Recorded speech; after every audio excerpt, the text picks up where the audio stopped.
koruen onduen gertatuta duena jarraitzaile izateko San Angel Barandiaran. Juan Luisen eskumako bezua zan, kolaboratzaile handixena zan, bixen artin itxezitxuen gauza, Angel zan, figura bastante oso garrantzitsua, oso importantia. Gizonezko korua ginen eta emakumeak sartu eta koro mistoa bihurtu. Niretzat hori izan zen garrantzitsuena.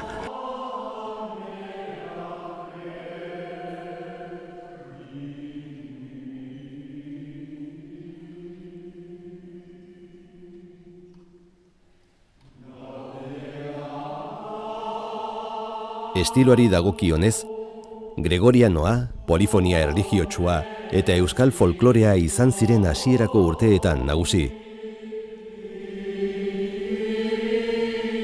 Ilusio handiko urteak izan ziren horrek. Bai San Vicente, de la Barquera, Abilesen, betik akordetanaz, ez kontzertuak, baizik bertan pasau ginen, potagauen juerregileak eta holan, eta izan zen gaukon, giro bat, kristona. Bidai hartan, Vatikanoan, ekitaldi ofizialean kantatu zuen abesbatzak. Horrelako ekitaldi batean kantatzen zuen lehenengo Euskal Herriko abesbatza bilakatuz. Konziertu bidamorukue, de altura internacional, jente guzti begire, jente guzti txaloka, atxabaltako abesbatzari.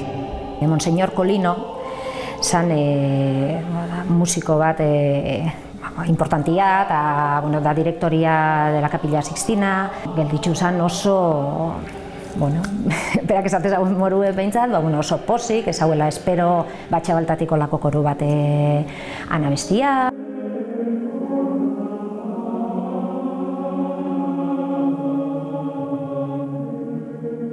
Gregorianoaren loraldia bizi izan zuen abesbatzak, 1984 aurrera, Ismael Fernández de la Cuesta Maixu handiaren eskutik.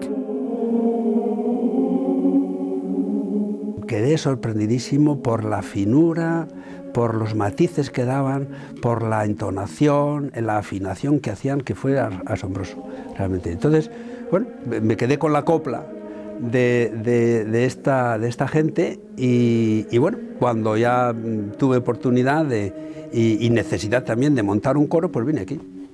Estos cantos del espíritu han llegado al corazón de Nueva York, la capital financiera del mundo.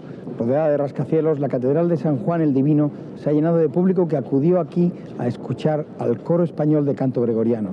En la Catedral de Manhattan, llena hasta la sacristía, la sencillez del discanto, su pureza musical y la carga bíblica de los salmos hebreos transportaron al público de la ciudad más acelerada del mundo a una órbita de sosiego y armonía.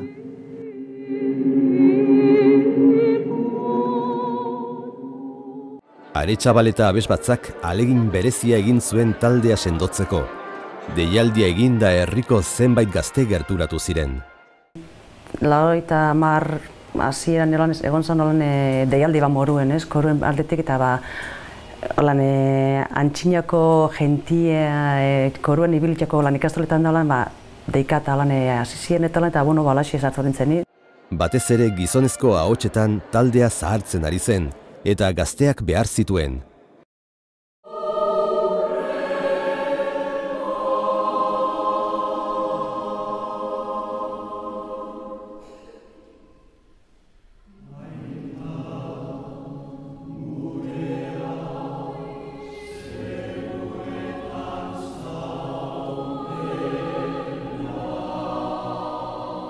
Aretxabaletako abesbatzak aurrera segitzeko asmoa du, eta horretarako hazia landatzen hasi da.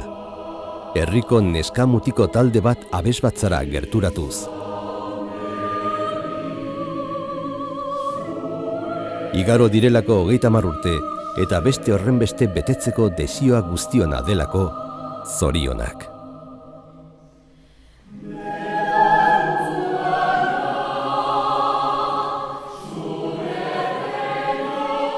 Lana eta ilusioa. Erdeaz esan dut, lo más. Pienso que el coro de Chaleta